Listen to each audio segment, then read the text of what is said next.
Today we'll be talking about food sensitivities. Many people come to see me in my office with stubborn constipation, loose stools, abdominal cramping, bloating, reflux. They may have heard about IBS. They may even have tried the low FODMAP diet, but they didn't quite get the improvement they were seeking. They feel stuck. In this video, we will talk about food sensitivities, about why they present and an approach that will allow you to get rid of them. Hi, I'm Dr. Diana. I'm a medical doctor and a functional medicine practitioner. And in my practice, I have helped numerous people deal with food sensitivities, heal from them, restore their gut function, expand their diet, and feel normal again. First and foremost, we have to understand what food sensitivities are. So in essence, there are three types of reactions that people can have to foods. The first type of reaction is one that many people have heard about, is an immune-mediated reaction carried by the IgE type antibodies. This is an immediate type of reaction. It is the type of reaction where you can have anaphylaxis, which is a really dangerous, life-threatening condition. This is caused, by example, by peanuts or shrimps, and people have all kinds of symptoms ranging from rashes to digestive symptoms to feeling dizzy, passing out, being unable to breathe, having an asthma attack. This is really dangerous. This is emergency medicine who deals with that, but we are not going to talk about food allergies in this video. The second type are mediated by the IgG antibody. This is still an immune reaction, but it is not an immediate one. It is one that is delayed, essentially occurring as long as 3 to 5 days after a person has been exposed to the offending agent. It is harder to know in clinical practice what food caused what reaction. Let's take an example. John drinks a cup of milk on Monday morning, and he thinks nothing of it. He continues his life, and on Thursday morning he has a headache, and the headache was associated to the milk, but it is nearly impossible in practice to really make that connection because let's say he drinks milk on a fairly regular basis. And the third type of food reaction that can be encountered is one that is non-mediated by the immune system. For example, lactose intolerance, where a person does not have the enzyme called lactase that enables them to digest milk, and they'll have a reaction whenever they consume milk or cheese. That reaction can be bloating or diarrhea. It's digestive usually, and it can happen fairly quickly after consuming the milk product. But this is not an immune reaction. It's really due to the deficiency in this enzyme. Another example of such a reaction can be a reaction to sulfites. So sulfites are food additives often included in red wine.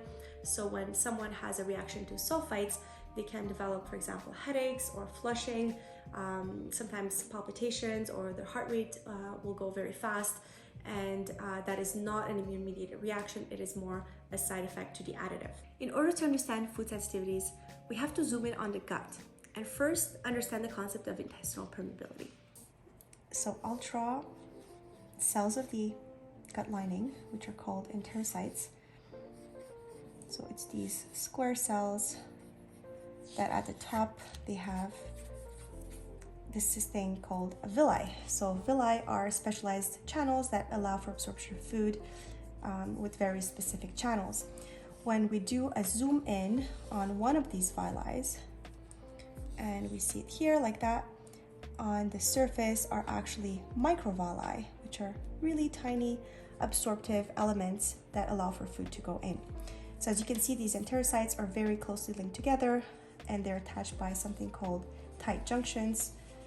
They're made with a protein called zonulin.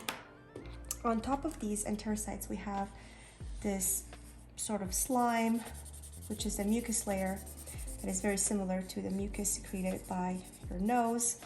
And this has the ability to trap microbes and prevent them from getting in and invading the cells. And here on top, you have healthy microbes. These are bacteria that are part of the immune system. They're part of the gut microbiome, and they're healthy and they're protective. They live in symbiosis with the host, which means if they're healthy, we're healthy, and the opposite.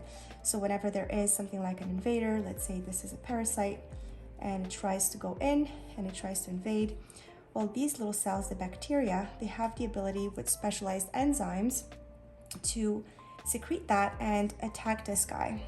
There are other ways of defense. Essentially, this parasite might have trouble getting into this mucus layers because it's so thick, and if it goes into the mucus layer, it can actually get trapped, which is the whole reason for the mucus layer to exist.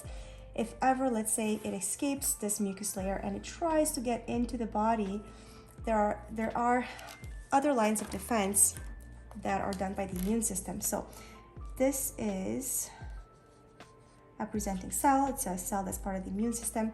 Whenever there is a foreign invader like that tries to get in, let's say it manages to get in, this cell, the antigen presenting cell, is informed that this is happening, and it goes and it seeks another cell called a T cell and tells it, hey, we have an invader situation where we absolutely need to do something about. So the T cell will recruit B cells, which is another form of cell, and this B cell has the ability to create antibodies that are specific against this guy. Let's say the antibody is this green little dot, and this green little dot goes in and basically neutralizes the threat.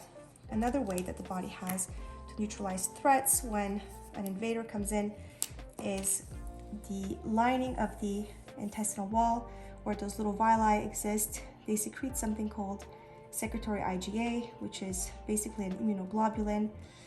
It's part of the immune system, and the secretory IgAs essentially are also a very first line of defense that is non-specific. So it's not an antibody, but it recognizes when a bad guy is trying to come in, it recognizes that it's not self. So we have a first line of defense, which is the microbes that comprise our gut microbiome. These have to be healthy and in good balance. Second line of defense is the mucus layer we have on top of the enterocytes. Third line of defense is the enterocytes themselves, which are cells that are closely linked together. They're strong. They have these really tight junctions that hold them together. The only thing that can go into the body is through specialized channels, the way that it normally should be. And the fourth line of defense is this whole thing here, the immune system, or also called the GALT, or gut-associated lymphoid tissue. It's like that. And the GALT is all of these things that we explained. It protects the body essentially against invaders. Now on the next drawing, we'll see what happens when this situation is compromised and the permeability of the gut is affected. So now that we explained the healthy enterocyte layer, let's go over what happens when there's pathology or when there's problems. So these are the enterocytes that we had seen last time. These enterocytes this time are actually separated. They're not close together the way that they were. The zonulin, which is the protein that attaches them, is sort of broken. The enterocytes are separated. They're not close together. Now, the mucus, that was the protective layer, is a little bit everywhere, but it does not confer a protective layer. There's no unity. And when we look at the little microbes, the little bacteria, there's a few kind of new bacteria that started appearing because of a situation called dysbiosis. We talked about this. So essentially the healthy and good bacteria that are protective start disappearing.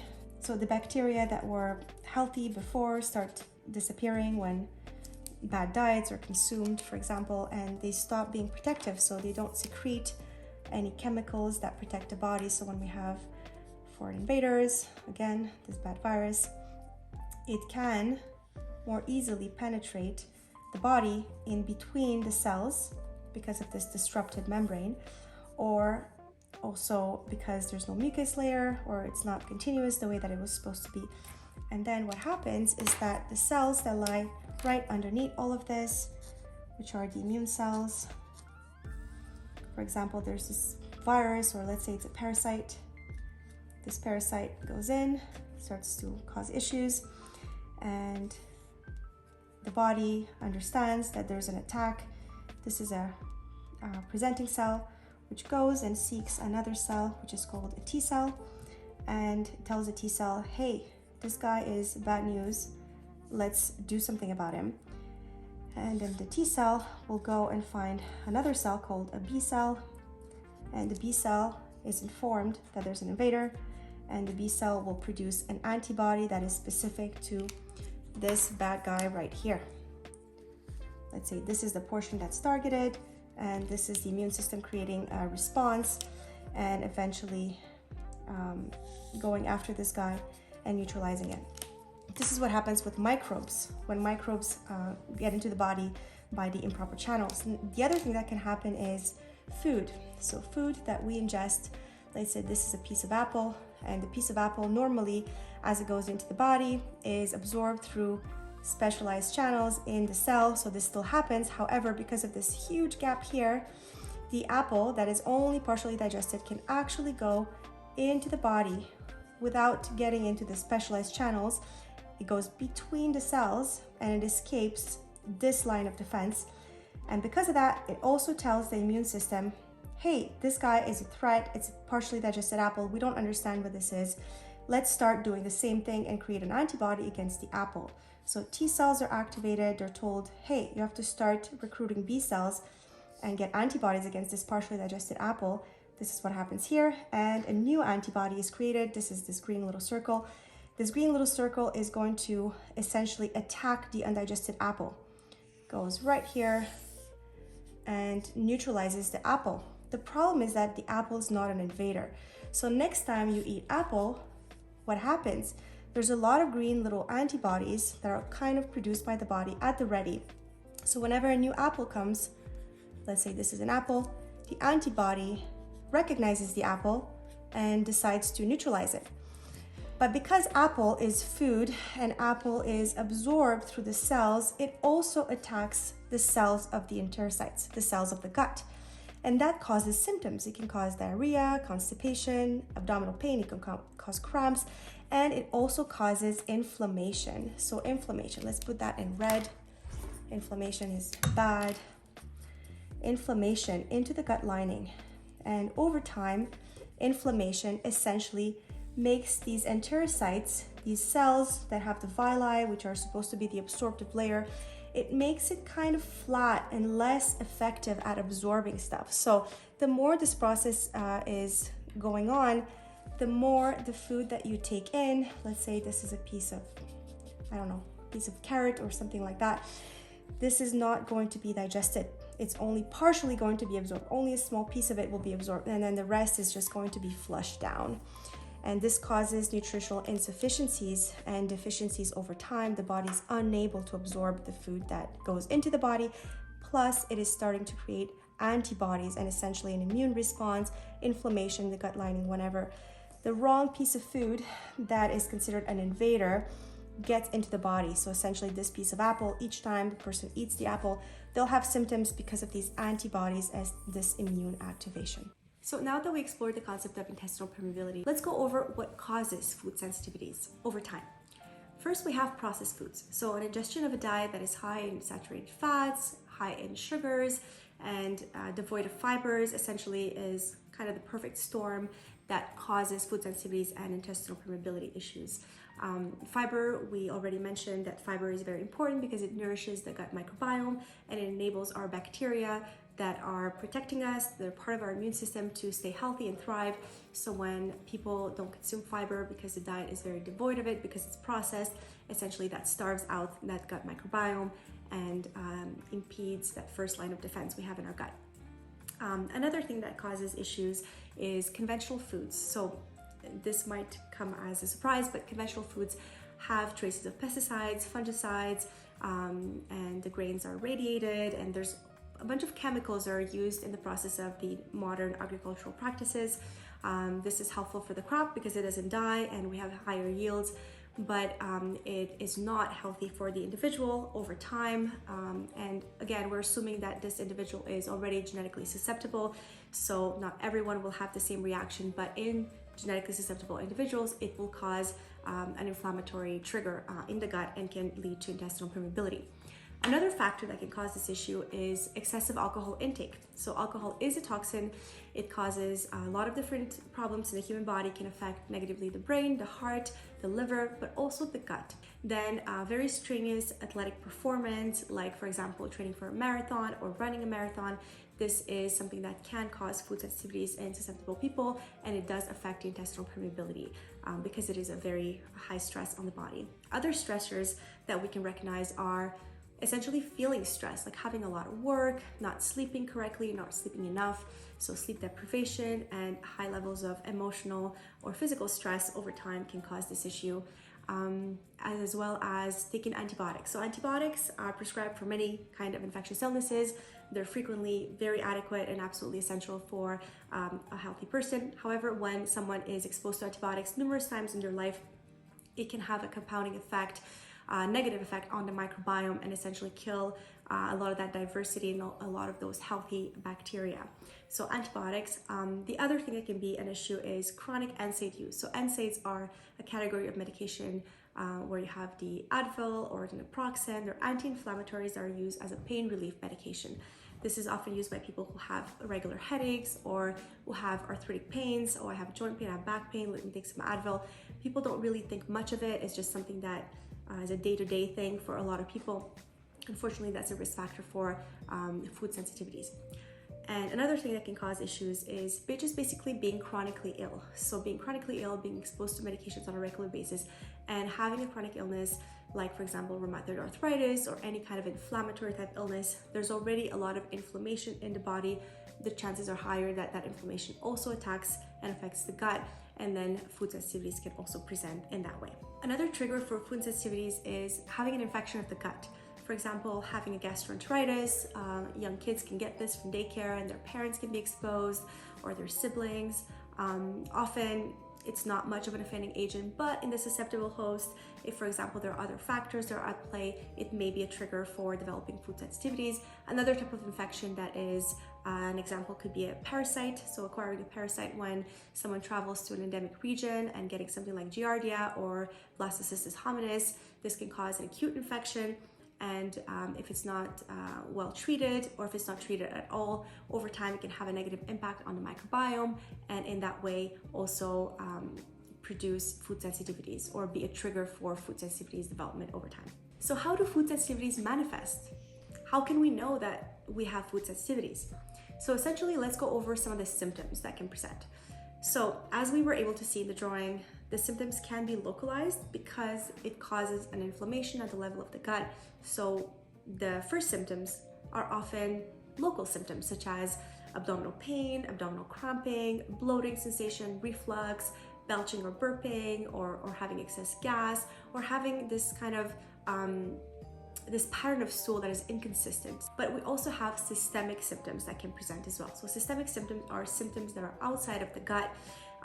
They can be anywhere else in the body. So a person might feel very fatigued all the time without any apparent reason, or there could be headaches, or there could be brain fog, so the inability to concentrate or to think correctly, or a person can have unexplained rashes on their body, or an autoimmune condition of the skin like eczema or psoriasis, for example. Food sensitivities often play a role, but it is rarely the only thing that caused or contributed to that disease manifesting.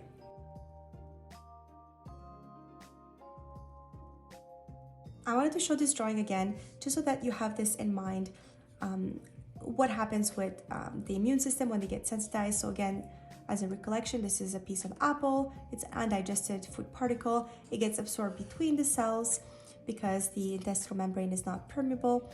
And this activates the immune system by telling the presenter cell to activate a T cell, and then eventually the T cell telling the B cell to secrete antibodies. Antibodies are secreted, the food is affected and attacked, but also the gut lining is attacked in the process. And all this red thing here just kind of illustrates inflammation of the gut lining. So with that in mind, I've prepared a version of the drawing that is less busy, that explains a little bit the same thing. So these are the enterocytes with the space between the cells because the gut lining is impacted. This is the immune activation, and here we will have the microbiome. So the microbiome, as we spoke earlier, is dysbiotic. So essentially the balance is off between the good and the bad bacteria. And this, for an example, this is a bacteria called Prevotella. And Prevotella is not a very healthy bacteria, and in susceptible individuals, this can actually trigger the immune system and create the same scenario here. So a special antibody will be secreted to the Prevotella bacteria, attacking the Prevotella and getting rid of it because it's considered as an intruder and it's harmful for the body. At least this is how a susceptible person will respond to Prevotella.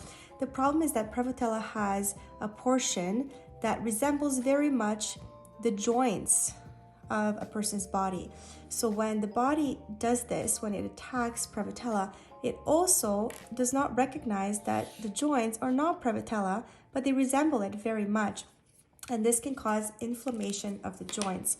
So this prevotella and joint association can actually cause rheumatoid arthritis. So it's an inflammatory condition of the joint where, because of molecular mimicry, so essentially a protein that resembles another type of protein, the immune system mistakes one for the other, so mistakes the joints for prevotella and starts attacking a person's own joint. So this is one of the processes where systemic symptoms can occur when there is food sensitivities and gut permeability. So now that we're suspecting that food sensitivities are a contributing factor in our disease process or the symptoms that a person is having, how can we now know for sure? How can we diagnose food sensitivities? So there are certain blood tests that exist. They're called an IgG food panel. So it's a blood test that looks for the specific antibody that the body is able to create against the food. So we'll take a look at a screenshot of what that looks like. This is a sample report by the Great Plains Laboratory, a laboratory in the United States. It shows you what the panel might look like. So in this patient, which is a fake patient, we have under the dairy category a lot of reactivity here. So essentially, this person has cheese and casein, which is a protein of cheese, and a bunch of different foods, sort of proteins from the dairy that is responding. So anything in the red is essentially a high level of reaction or high amounts of antibodies produced.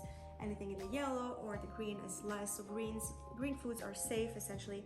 So this person has quite a bit of reaction to various fruits. So we see blueberries and cantaloupes as being really high. In the fruit section, again, we see the mangoes are pretty high. Watermelon is pretty high. In the grains, we see things in the yellow. So gliadin is a protein from wheat or from gluten-containing foods. So that's in the yellow. So there's a moderate reaction to that. And in the seafood and fish, we have reactions to lobster as well as tilapia. Those are high reactions. And in terms of the nuts and seeds, we have the walnuts, the hazelnut. So this just gives you an idea of what the sample report can look like.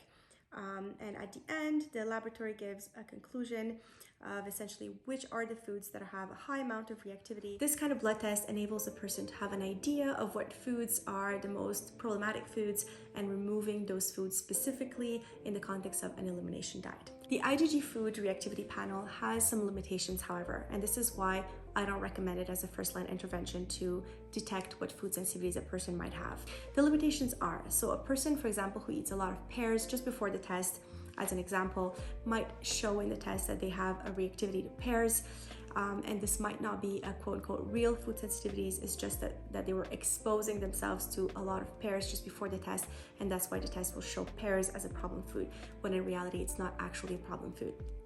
Another issue that can occur with this test is that it is not highly reproducible. So from a day to another, so essentially if a person does 3 consecutive samples of IgG foods, they might have 3 different results. So if the food IgG sensitivity panel is not very reliable, then what are we left with?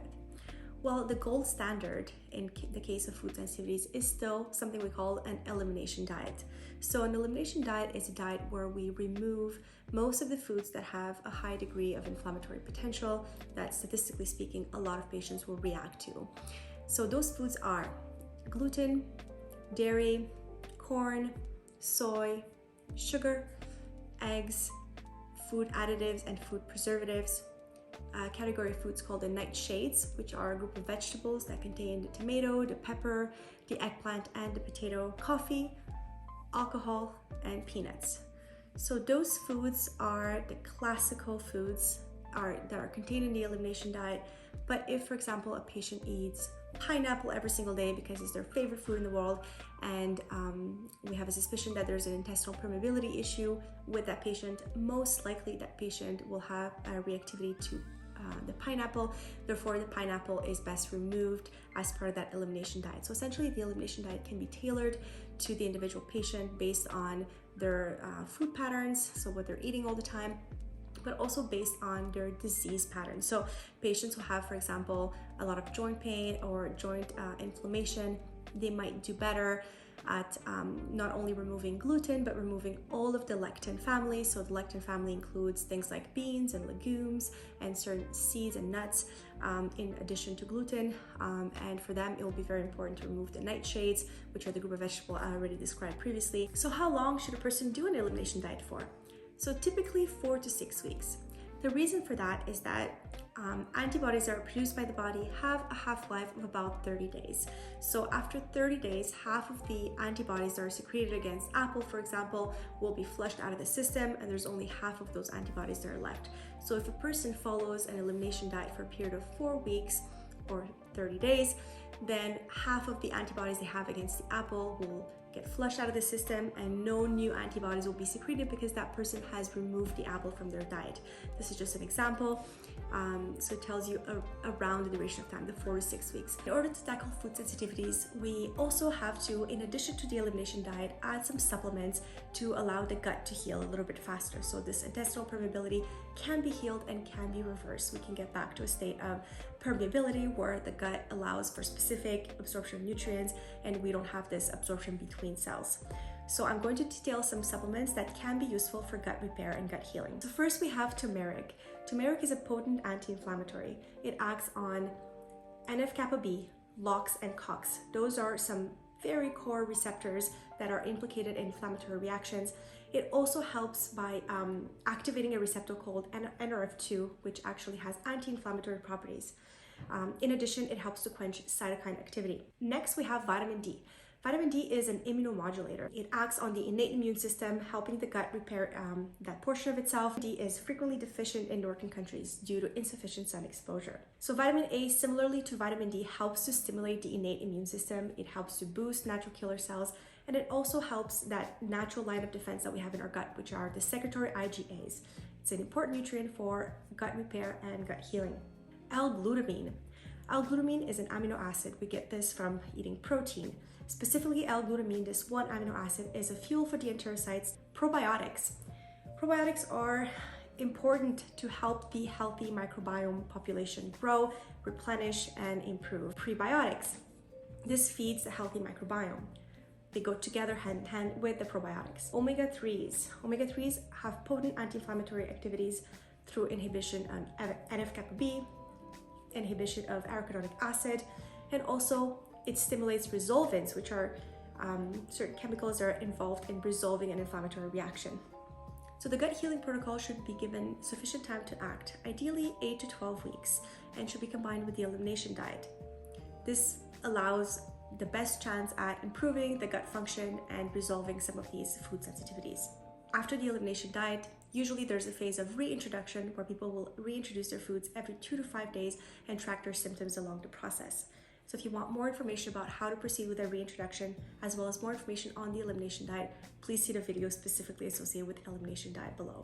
And to answer the question I initially posed at the beginning of this video, can food sensitivities present immediately within minutes of eating something? And the answer is yes, they can. They can in the context of mast cell activation. So in our immune system of our gut, we have various cells, as I presented earlier in the video. We have the T cells, the B cells, the antigen presenting cells, we have secretory IgAs, but we also have mast cells. So mast cells are cells that are usually involved in allergic reactions. And a person who has already some allergies like hay fever or allergies to dust or to cats, they have increased sensitization and more IgE receptors, and also their mast cells are more reactive. A person like that might have a higher reactivity of their mast cells in their gut. The mast cells are really on the mucosal membrane, so at the very edge of where the enterocytes start. As soon as a food goes into the digestive tract, those mast cells can be stimulated, especially in a person who is already sensitized. So when those mast cells are stimulated, they secrete histamine and they can produce symptoms locally, such as digestive cramp, accelerated transit, they can produce bloating, they can have belching sensations, all kinds of uncomfortable sensations that are felt right away after food is ingested. I hope this video has been informative and has answered some of the questions you may have had about food sensitivities and about gut symptoms. If you found this video useful, or if you have any questions, please don't hesitate to add any comments, and it will be my pleasure to answer them in the comment section below. Take care and see you next time.